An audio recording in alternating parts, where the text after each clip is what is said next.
Lecture audio du conte Le sapin de Hans Christian Andersen par Valérie Alain.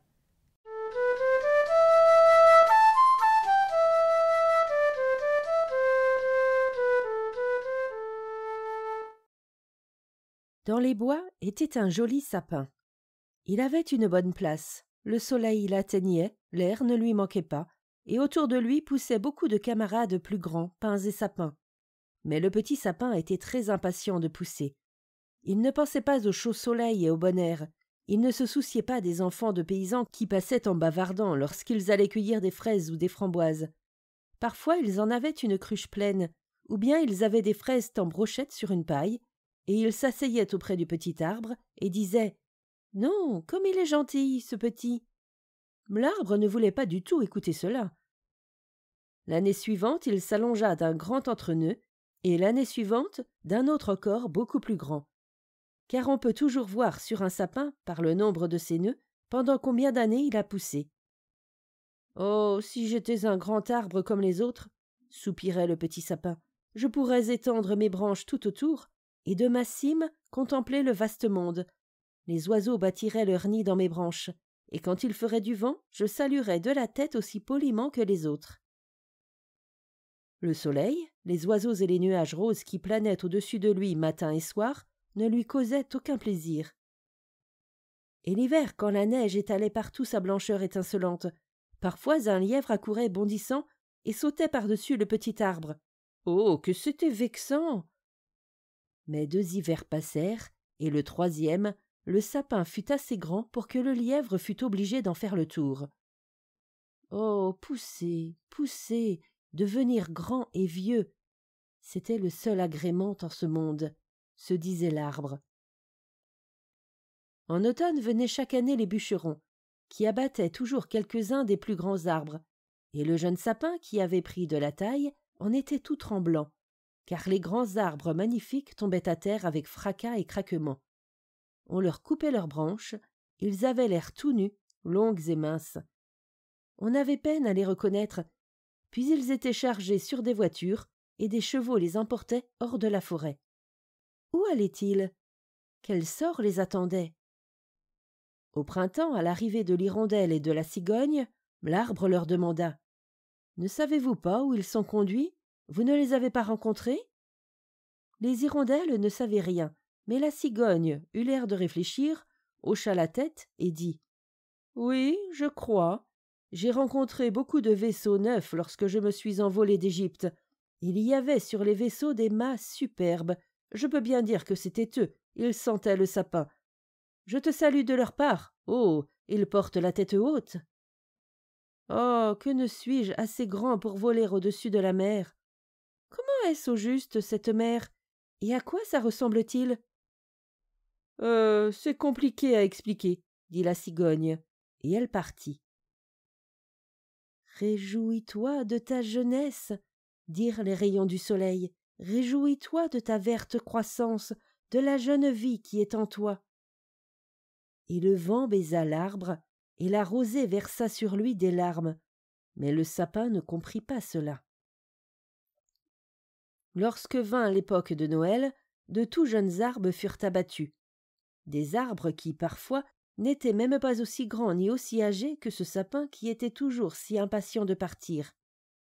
Ces jeunes arbres, et c'étaient précisément les plus beaux, conservaient toujours leurs branches. Ils étaient chargés sur des voitures et des chevaux les emportaient hors de la forêt.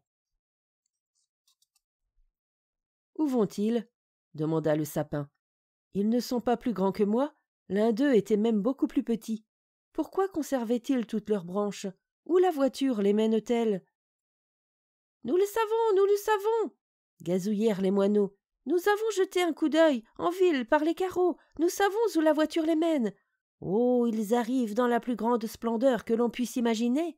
Nous avons regardé par la fenêtre, et nous avons vu qu'ils sont plantés au milieu du salon chauffé et ornés d'objets charmants, des pommes dorées, des pains d'épices, des jouets et des centaines de lumières. »« Et puis, demanda le sapin, tressaillant de toutes ses branches, et puis, qu'arrive-t-il ensuite ? » « Ah, nous n'en avons pas vu davantage, c'était superbe. » Suis-je destinée à suivre cette voie radieuse dit l'arbre, enthousiaste. « C'est encore mieux que d'aller sur la mer. Quel désir j'éprouve! Que n'est-ce déjà Noël? Je suis maintenant aussi haut et large que ceux qui ont été emportés l'année dernière. Oh, que ne suis-je déjà sur la voiture? Que ne suis-je dans le salon chauffé, avec toute la splendeur? Et alors? Oui, ensuite ça doit être encore mieux, encore plus beau. Autrement, pourquoi m'ornerait-on ainsi? Ça doit devenir encore plus grand, encore plus splendide. Mais quoi? Oh, je voudrais y être. Je ne sais pas où j'en suis. Réjouis-toi avec moi, dirent le vent et la lumière du soleil. Réjouis-toi de ta verte jeunesse, dehors, à l'air libre. Mais il ne se réjouissait pas du tout. Il grandissait vite. L'hiver et l'été, il restait vert. Il était vert sombre. Les gens qui le voyaient disaient « Voilà un joli arbre !» Et à Noël, il fut le premier abattu. La hache trancha profondément dans sa moelle. Il tomba sur le sol avec un soupir. Il éprouva une douleur, une défaillance. Il ne pouvait pas du tout penser à aucun bonheur. Il était désolé de quitter son séjour familier, l'endroit où il avait poussé. Il savait bien qu'il ne verrait plus jamais les chers vieux camarades, les petits buissons et les fleurs d'alentour, peut-être pas même les oiseaux. Le départ n'avait vraiment rien d'agréable. L'arbre ne revint à lui que lorsqu'il fut déchargé dans la cour avec les autres, et entendit un homme dire « Il est superbe, nous n'en voulons pas d'autre. » Et 2 domestiques en beaux habits arrivèrent et portèrent le sapin dans une grande salle magnifique. Des portraits étaient accrochés au mur, tout autour, et près du grand poêle en briques polies étaient de grands vases chinois avec des lions sur leur couvercle. Il y avait des fauteuils à bascule, des canapés de soie, de grandes tables couvertes de livres d'images et de jouets pour 100 fois 100 rixdales, à ce que disaient les enfants du moins. Et le sapin fut dressé dans un tonneau rempli de sable, mais personne ne pouvait voir que c'était un tonneau, car il était enveloppé d'une étoffe verte et il était posé sur un grand tapis bariolé. Oh, comme l'arbre était frémissant! Qu'allait-il advenir? Les domestiques et les demoiselles se mirent à le parer. À une branche pendaient des petits filets découpés dans du papier de couleur. Chaque filet était rempli de bonbons. Des pommes et des noix dorées étaient accrochées comme si elles avaient poussé là, et plus de 100 petites lumières rouges, bleues et blanches étaient fixées dans les rameaux. Des poupées qui avaient tout l'air d'être des personnes, l'arbre n'en avait jamais vu, se tenaient en l'air dans la verdure, et tout en haut, à la cime, fut placée une grande étoile de clinquant. C'était superbe, tout à fait magnifique. Et tout le monde dit « Ce soir, ça va resplendir !» Oh, se dit le sapin, je voudrais être au soir, je voudrais qu'on allumât bientôt les lumières. Et alors, qu'arrivera-t-il? Les arbres de la forêt vont-ils venir me regarder? Les moineaux vont-ils voler aux vitres? Vais-je m'implanter ici et rester orné l'hiver et l'été? Voilà comme il savait à quoi s'en tenir. Et l'impatience lui donnait un sérieux mal d'écorce. Et le mal d'écorce est aussi pénible pour un arbre que le mal de tête pour nous autres. Et les lumières furent allumées. Quel éclat! Quelle magnificence! L'arbre en frémissait de toutes ses branches, si bien qu'une des lumières mit le feu à la verdure. Ce fut une forte flambée. « Dieu nous garde !» crièrent les demoiselles, qui se dépêchèrent d'éteindre. Et l'arbre ne put même plus s'agiter. C'était affreux. Il avait tellement peur de rien perdre de sa parure. Il était tourmenté dans sa gloire. Et voilà que les 2 battants de la porte s'ouvrent, et une foule d'enfants se précipite comme s'ils voulaient renverser l'arbre. Les grandes personnes les suivent plus posément. Les petits s'arrêtent, muets, mais seulement un instant, puis ils poussent des cris de joie, et c'est un vrai vacarme. Ils dansent autour de l'arbre, et l'on se met à cueillir un cadeau après l'autre. « Qu'est-ce qu'ils font là ?» se demandait le sapin. « Que va-t-il se produire ?» Et les lumières brûlèrent jusqu'aux branches, et à mesure qu'elles étaient consumées, on les éteignait, et les enfants furent autorisés à dépouiller l'arbre. Ils s'élancèrent sur lui si fort que toutes ses branches craquèrent. Si, par sa pointe et l'étoile d'or, il n'avait pas été solidement attaché au plafond, il aurait été renversé. Les enfants faisaient des pirouettes avec leurs jouets superbes. Personne ne regardait l'arbre, sauf leur vieille bonne, qui jetait çà et là un coup d'œil entre les branches, mais c'était seulement pour voir si l'on n'avait pas oublié une figue ou une pomme. « Une histoire, une histoire !» crièrent les enfants qui tirèrent vers l'arbre un petit homme ventru. Et l'homme s'assit sous le sapin. « Comme ça, nous sommes dans la verdure, » dit-il, « et c'est excellent aussi pour l'arbre d'écouter. Mais je ne raconterai qu'une histoire. Voulez-vous entendre celle sur Ived Aved ou celle sur Clump-Dump qui est tombé du haut de l'escalier, mais est tout de même arrivé au siège d'honneur et a eu la princesse ?»« Ived Aved !» crièrent quelques enfants. « Clump-Dump !» crièrent d'autres. Le tumulte n'en finissait pas. Seul le sapin était muet et songeait. « Ne vais-je pas m'en mêler? Vais-je rester à ne rien faire ?» Mais il avait déjà pris part à la fête. Il avait fait ce qu'il avait à faire. Et l'homme conta Clump-Dump qui est tombé du haut de l'escalier, mais est tout de même arrivé au siège d'honneur et a eu la princesse.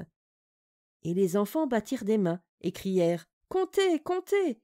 Ils voulaient entendre aussi Ived Aved, mais ils n'eurent que Clump-Dump. Le sapin se tint coi et songeur.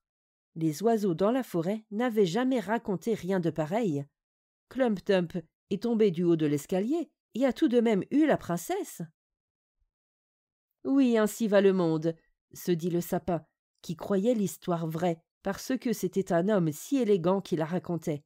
« Qui sait, peut-être, moi aussi je tomberai de l'escalier et j'aurai une princesse. » Il se réjouissait à l'idée d'être, le lendemain, vêtu de lumière, de jouets, d'or et de fruits. « Demain je ne bougerai pas, » résolut-il. « Je jouirai de ma splendeur. Demain j'entendrai l'histoire de Clump-Dump et peut-être celle d'Ived Aved. » Et l'arbre demeura immobile et songeur toute la nuit. Le matin entrèrent un domestique et une bonne. « Voilà le gala qui recommence, » se dit l'arbre. Mais il fut traîné hors du salon, grimpé dans l'escalier, introduit dans le grenier, et là, fourré dans un coin sombre où nulle clarté ne parvenait. « Qu'est-ce que cela signifie? Que vais-je faire ici? Quelle histoire y entendrai-je » Et il s'appuya contre le mur et réfléchit longuement. Et il eut le temps de réfléchir, car des jours et des nuits passèrent. Personne ne montait jusque-là, et lorsqu'il venait enfin quelqu'un, c'était pour mettre de grandes caisses dans le coin. L'arbre fut complètement caché. Il semblait qu'on l'eût tout à fait oublié. « C'est l'hiver dehors maintenant, pensait-il. La terre est dure et couverte de neige. Les hommes ne peuvent pas me planter. C'est sans doute pourquoi je devrais rester à l'abri jusqu'au printemps. Comme c'est bien compris, les hommes sont vraiment bons. Si seulement cet endroit n'était pas si sombre et si terriblement solitaire, pas même un petit lièvre. C'était si agréable là-bas dans la forêt, quand sur la couche de neige, le lièvre passait en bondissant. Oui, même lorsqu'il sautait par-dessus moi. Mais je n'aimais pas ça dans ce temps-là. Ici, la solitude est vraiment bien pénible. « Cri-cri !» dit à ce moment une petite souris qui sortait de son trou, et une autre petite la suivait. Elles flairèrent le sapin et se faufilèrent entre ses branches. « Il fait joliment froid, » dirent les petites souris. « À part cela, on est délicieusement ici. N'est-ce pas, vieux sapin ?»« Je ne suis pas vieux du tout, » dit le sapin. « Il y en a de bien plus vieux que moi. »« D'où viens-tu? Et que sais-tu » demandèrent les souris, qui étaient horriblement curieuses. « Parle-nous donc de l'endroit le plus exquis de la terre. Y as-tu été? As-tu été dans le garde-manger, où l'on trouve des fromages sur les tablettes, où des jambons sont accrochés au plafond, où l'on danse sur les chandelles? On y entre maigre et on en sort gras. »« Je ne le connais pas, » dit l'arbre, « mais je connais la forêt, où le soleil luit et les oiseaux chantent. » Et il raconta toute sa jeunesse, et les petites souris n'avaient jamais rien entendu de pareil. Elles l'écoutèrent avec attention et dirent « Oui, tu as beaucoup vu. Oh, comme tu as été heureux !»« Moi ?» dit le sapin, et il réfléchit à ce que lui-même avait raconté. Oui, c'était en somme un temps fort agréable. Puis il raconta le soir de Noël, où il avait été orné de bonbons et de lumière. Oh, dirent les petites souris, que tu as été heureux, vieux sapin. Je ne suis pas vieux du tout, dit l'arbre. C'est cet hiver que je suis venu de la forêt. Je suis dans mon plus bel âge, arrêté seulement dans ma croissance. Comme tu racontes bien, dirent les petites souris. Et la nuit suivante, elles vinrent avec 4 autres petites souris qui voulaient entendre ce que disait le sapin. Et plus l'arbre parlait, plus il se rappelait clairement tout, et il songeait. C'était tout de même un temps bien agréable. Mais il peut venir, il peut venir. Clump Dump est tombé du haut de l'escalier, et il a eu la princesse. Peut-être puis-je aussi avoir une princesse? Et le sapin pensait à un gentil petit bouleau qui poussait dans la forêt. C'était pour lui une vraie et charmante princesse. « Qui est Clump Dump ?» demandèrent les petites souris. Et le sapin raconta toute l'histoire. Il se la rappelait mot à mot, et les petites souris étaient sur le point de grimper à la cime de l'arbre, tant elles étaient contentes. La nuit suivante, il vint des souris beaucoup plus nombreuses, et le dimanche il vint même 2 rats. Mais ils dirent que l'histoire n'était pas amusante, et les petites souris en furent chagrinées, car le conte alors leur plut moins. « C'est la seule histoire que vous savez ?» demandèrent les rats. « C'est la seule, » répondit le sapin. « Je l'ai entendue le soir où j'ai été le plus heureux, mais je ne pensais pas ce soir-là combien j'étais heureux. »« C'est une détestable histoire. Vous n'en savez aucune avec du lard et des chandelles? Aucune histoire de garde-manger ?»« Non, » dit le sapin. « Eh bien, merci, » répondirent les rats, et ils allèrent à leurs affaires.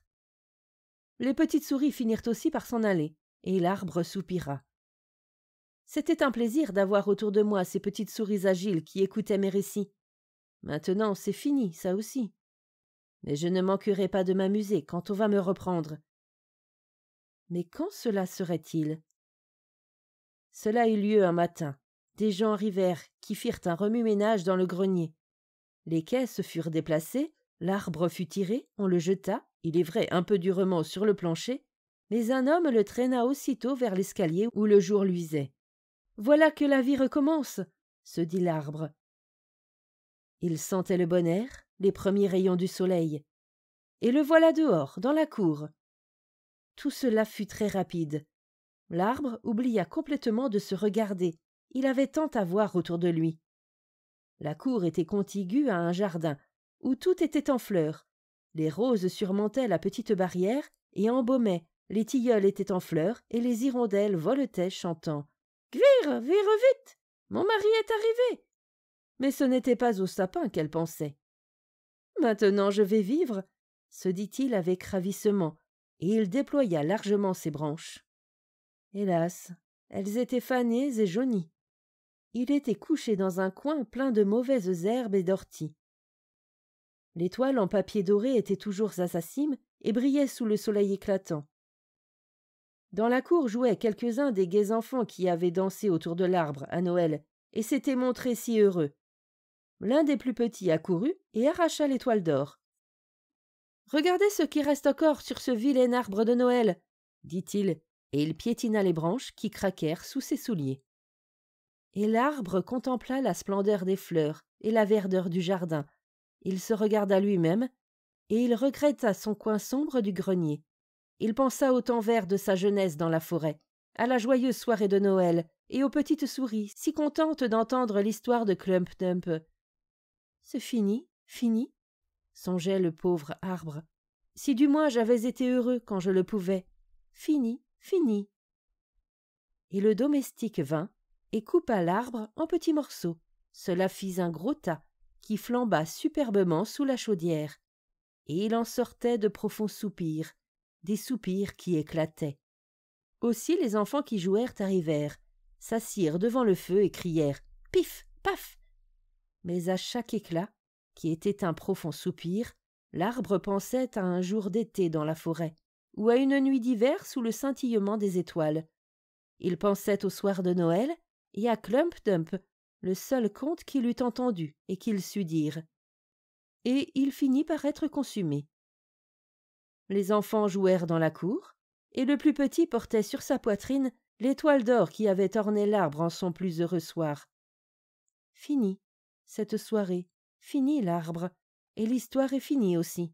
fini, fini, comme toutes les histoires.